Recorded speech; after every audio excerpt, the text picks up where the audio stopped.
여러분, 반갑습니다. 새해 복 많이 받으세요.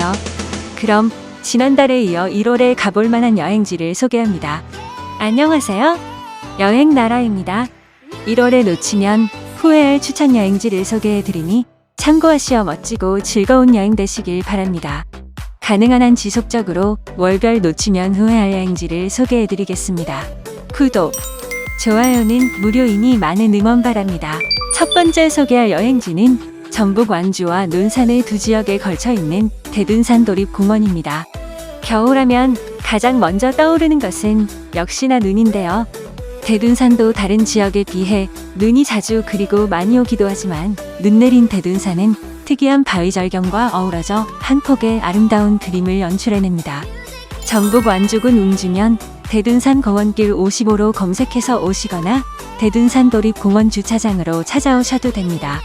아래 위층으로 넓은 주차장이 마련되어 주차하기는 편하실 거예요. 대둔산 케이블카 하부 정류장으로 가는 길에는 해물파전과 막걸리 그리고 식사도 가능한 식당들이 즐비하게 늘어서 있고요. 조금 더 오르막을 오르면 숙박시설도 보입니다. 정상으로 오르기 위해서 케이블카를 타는 방법과 등산으로 직접 오르는 방법이 있는데요. 직접 등산 코스로 오르게 되면 약 1시간 이상 올라야 하지만 케이블카를 타면 5분이면 케이블카 상부 정류장에 도착하게 됩니다.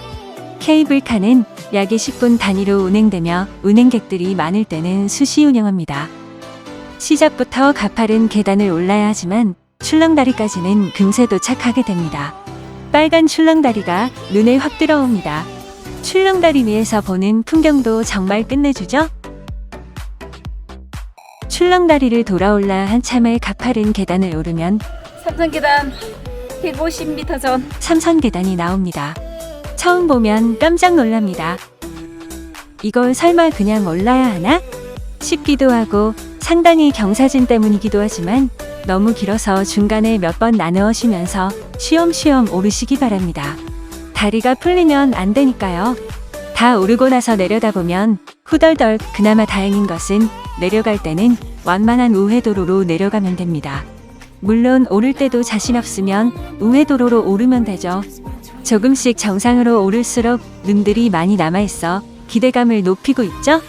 가파른 경사의 돌계단에 눈까지 쌓여있어 미끄러우니 아이젠과 스틱도 챙기면 더욱 좋습니다. 정상이 가까워지면서 눈꽃과 산고대까지 조금씩 눈에 들어오니 발걸음도 한결 가볍습니다. 겨울 눈꽃 산행은 가고자 하는 지역의 눈소식에 귀를 기울여야 멋진 눈꽃을 만날 수 있습니다. 산 전체가 이렇게 눈꽃과 산고대로 가득하면 더할 나위 없이 좋겠지만 정상 가까이 이렇게 아쉬움을 달랠 수 있어 다행입니다. 정상에는 개척탑이라는 탑이 윽윽 솟아있고요. 정상에서 보는 전경도 정말 아름답습니다. 1월에 눈소식에 집중했다가 눈이 온 다음 날씨 좋은 날에 방문해보시면 대둔산 도립공원의 멋진 설산의 모습을 감상할 수 있습니다. 두 번째 소개할 여행지는 충남 청양의 알프스 마을입니다. 알프스 마을에는 2024년 1월 1일부터 6월 18일까지 칠갑산 얼음 분수 축제가 열립니다. 주소로는 충남 청양군 정산면 천장리 226-35로 찾아오시면 됩니다. 애니메이션 영화 겨울왕국이 아니라 실사판 겨울왕국을 볼 수 있는 국내 겨울축제 중 알프스 마을이 유일한 곳이죠. 청양 알프스 마을 얼음분수 축제는 아이들이 좋아할 뿐만 아니라 연인, 가족 단위로 가보시기 너무 좋아요. 알프스 마을 입구 아래쪽 전용 주차장에 주차를 하고 조금 걸어 올라가시면 됩니다. 인당 9,000원의 입장료가 있고요. 입장권과 썰매 종일 이용권은 29,000원입니다. 참고로 23년 12월 23일부터 임시 개장 운영 중입니다. 인터넷으로 예매하면 조금 저렴하게 구매 가능합니다. 입구에는 군고구마와 군밤도 판매하고 있고요. 시작부터 그야말로 겨울왕국 그 자체군요. 애니메이션 캐릭터들의 거대한 눈조각품들도 나타납니다. 아이들이 너무 좋아하는 썰매장도 긴 트랙을 돌 수 있도록 마련되어 있습니다. 액티비티를 좋아하신다면 얼음 썰매장에서 짜릿한 스피드를 체험하실 수 있습니다. 거대한 이글루 내부도 들어가 보시고요. 얼음 속이지만 춥지 않은 포근함도 느껴보세요. 여러 얼음 조각 작품들을 둘러보시면서 오르다 보면 야외 썰매장과 집트랙도 즐길 수 있고 야외 얼음 썰매장도 나이와 체형에 따라 경사도가 다른 트랙을 구분해서 즐길 수 있습니다. 거대한 얼음 조각품 앞에는 줄서 사진 찍는 여행객들도 보이고요. 깡통열차도 수시로 운행하고 있었는데 알프스 마을 전체를 한 바퀴 돌아오는데 아이들이 무척 좋아하는 모습입니다.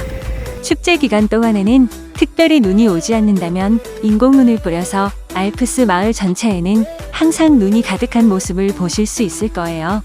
1월 1일부터 시작되는 충남 청양의 알프스 마을 칠갑산 얼음 문수 축제에서 특별한 추억을 남겨보시기 바랍니다. 세 번째 소개할 여행지는 강원도 화천입니다.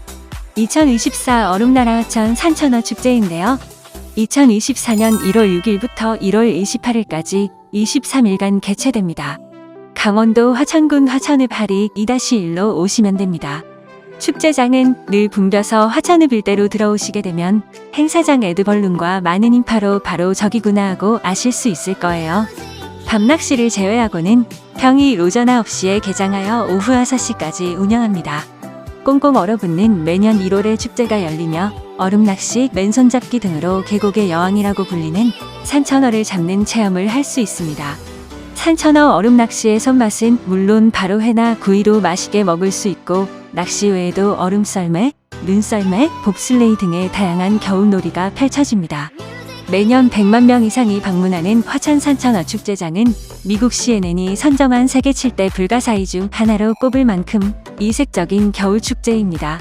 2003년에 시작하여 20여 년을 지나 우리나라 겨울축제 행사의 으뜸으로 자리매김한 화천 산천어 축제는 매년 발 디딜 틈 없이 문전성시를 이루고 이 시기만 되면 손꼽아 기다리는 이가 많습니다. 산천어 축제의 백미는 역시 얼음낚시죠.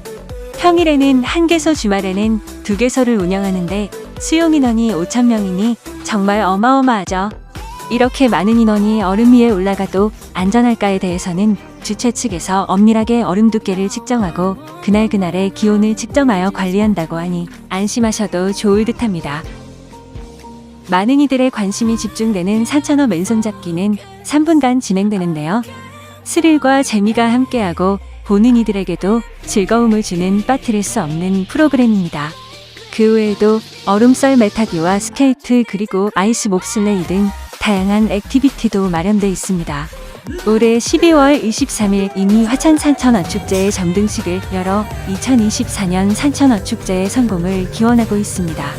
매년 조금씩 그 규모가 커지고 방문객들의 기대를 높이고 있는 2024 얼음나라 화천 산천어 축제장에서 즐겁고 잊지 못할 추억도 많이 남기시기 바랍니다. 네 번째 소개할 여행지는 태백산 국립공원입니다. 눈꽃 하면 빼놓을 수 없는 산이 바로 태백산이죠. 단골광장에서 천재단으로 오르는 코스도 눈꽃을 즐기기에 부족함이 없는 코스입니다. 유일사에서 오르는 코스도 좋지만 축제 기간 중에 오신다면 단골광장 쪽에서 문수봉을 거쳐 4.4km 천재단을 올랐다가 만경사 방향으로 내려오면 다시 단골광장의 태백눈꽃축제 행사장을 만날 수 있습니다. 그러면 태백산 눈꽃축제를 소개합니다. 2024년 1월 26일부터 6월 4일까지 열흘간 개최되는데요. 강원특별자치도 태백시 천재단길 204로 검색해서 오시면 됩니다. 행사 기간 중에는 아래 주차장에 주차하고 셔틀을 이용해야 할 거예요. 참고로 입장료는 무료이고요. 작년에 5일 동안 열린 축제 기간 동안 30만 명이 다녀갈 정도로 성대히 치러져 올해는 그 기간을 2배로 늘려 더 알차게 준비한다고 하니 더욱 기대되는군요.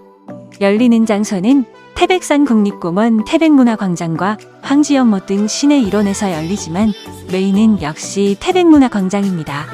낭만적인 겨울을 즐기고 싶은 분들과 설레임 가득한 연인들 그리고 아이들과 행복한 추억을 남기려는 가족들에게는 그만인 여행지입니다. 행사장 바로 아래에는 식당가들이 이렇게 있고요. 조금 오르면 큐브는 썰매장이 있는데요. 신나게 트랙을 내려오는 아이들의 즐거운 모습도 보입니다. 한켠에는 체험 부스들이 있는데 아이들이 신기해할 만한 체험거리들도 있고요. 밖에는 눈사람 만들기 체험장도 있고 전시도 해놨군요. 거대한 태백 산문화 광장을 가득 채운 눈조각 작품을 감상할 수 있는데요. 웅장함과 섬세함 그리고 전통적인 미적 감각과 현대적인 모던함을 동시에 느낄 수 있습니다. 한켠에는 이글루로 된 카페도 보입니다. 커피와 차를 마실 수 있는 공간인데요. 특이하게 얼음 테이블에 얼음의 자로 되어 있습니다. 앉을 자리가 없을 만큼 손님들로 가득한 모습입니다. 태백 마을을 컨셉으로 전문가와 대학생들의 얼음과 눈조각 작품들을 둘러보고 바로 옆에 있는 석탄 박물관에는 과거 우리의 방을 따뜻하게 해주었던 태백의 탄광에서 일하시던 광부의 생활상들과 탄광 변천사도 볼 수 있습니다. 행사장에서 20여 분 거리에 있는 겨울 구문서의 모습까지 둘러보시면 더욱 좋겠죠. 마지막으로 소개할 여행지는 무주 덕유산 국립공원입니다.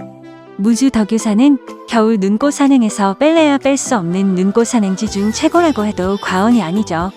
지난 12월에도 추천한 바 있지만 그래도 덕유산의 진정한 눈꽃은 1월이죠.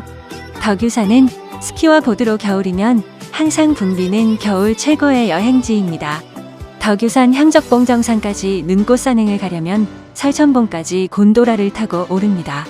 설천봉에도 눈으로 가득한 모습이고요. 눈꽃 산행은 눈 소식을 기다렸다가 눈 온 다음 날씨 좋은 날을 선택해서 가야 하지만 덕유산은 눈꽃 산행 맛집이라 눈 소식과 무관하게 1월이라면 다른 곳보다는 믿고 갈 만한 곳이죠. 덕유산은 1614m로 우리나라 네 번째로 높은 산입니다. 그 높이만큼 덕유산 주변에는 영하의 추운 기온과 공기 중에 높은 습도들이 상고대와 같은 아름다운 눈꽃을 만들어내는 중요한 요건들로 작용해 1월의 추운 날씨에는 그야말로 덕유산 특유의 조건으로 최고의 눈꽃 세상을 연출해내기 때문입니다. 겨울 덕유산은 높은 지대로 인해 눈구름과 안개가 자욱하게 깔려 더욱더 신비하고 환상적인 장면들이 눈앞에 펼쳐져 한 번 와본 사람은 반드시 다시 찾는 눈꽃 산행 1번지입니다. 비교적 완만한 나무 계단으로 이루어져 있어 어린아이들도 무리 없이 오를 수 있어 등산을 좋아하지 않는 분들에게도 부담 없는 코스입니다. 향적봉까지 오르는 길에는 등반객들로 가득해 눈꽃을 즐기기보다는 줄지어 밀려서 가야 하는 아쉬움도 있고 영하 20도를 오르내리는 극한의 추위에도 눈앞에 펼쳐진 눈꽃의 아름답고 신비한 풍경에 시간 가는 줄 모릅니다. 비교적 완만한 산행이지만 아이젠과 스틱 등 추위에 대비한 방한 장비는 꼼꼼히 챙기시길 바래요. 산행 시간은 설천봉에서 향적봉 정상을 되돌아오기까지는 왕복 1시간 정도면 충분합니다. 참고로 국립공원 CCTV 덕유산을 검색하면 덕유산 설천봉과 향적봉의 실시간 영상을 확인할 수 있습니다. 올겨울 눈꽃 산행도 믿고 가보는 덕유산에서 환상적인 설경을 즐겨보시기 바랍니다.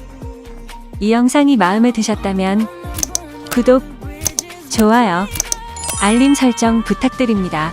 더 좋은 여행 영상이 되도록 노력하겠습니다.